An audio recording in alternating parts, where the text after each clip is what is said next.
Let me tell you a story about Sarah, a manager I once worked with. She was the epitome of what we'd call a bossy manager, always micromanaging, constantly hovering over everyone's shoulders, and creating an atmosphere of tension that you could cut with a knife. You know, it's fascinating how some managers like Sarah believe that ruling with an iron fist is the secret recipe for success. They think that being strict and assertive equals being effective. But here's the thing, they couldn't be more wrong. I witnessed firsthand how Sarah's management style slowly poisoned our workplace. People who were once passionate about their jobs started showing up just because they had to. The creative spark in their eyes? Gone. The enthusiasm during meetings? Vanished.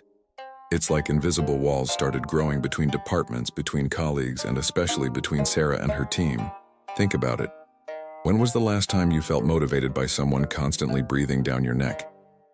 When did criticism without support ever inspire you to do better? It's like trying to grow a garden by shouting at the plants. It just doesn't work. But here's where things get interesting. In the office next door, there was another manager named Mike. His approach completely different.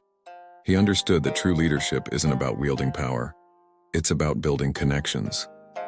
He'd start each morning by genuinely asking how everyone was doing.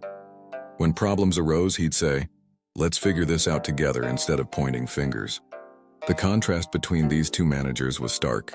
Mike's team was thriving, while Sarah's was just surviving. And you know what made the biggest difference? Empathy. Mike understood that everyone has their own battles to fight outside of work. Maybe someone's dealing with a sick parent. Maybe another is going through a divorce, or perhaps someone's struggling with their mental health. Here's the truth about being a manager. You can maintain professional boundaries without building walls. You can be respected without being feared. You can achieve goals without crushing spirits. It's about finding that sweet spot where authority meets understanding. I've learned that the best managers are like good orchestra conductors. They don't make music themselves. They create the conditions that allow others to make beautiful music together.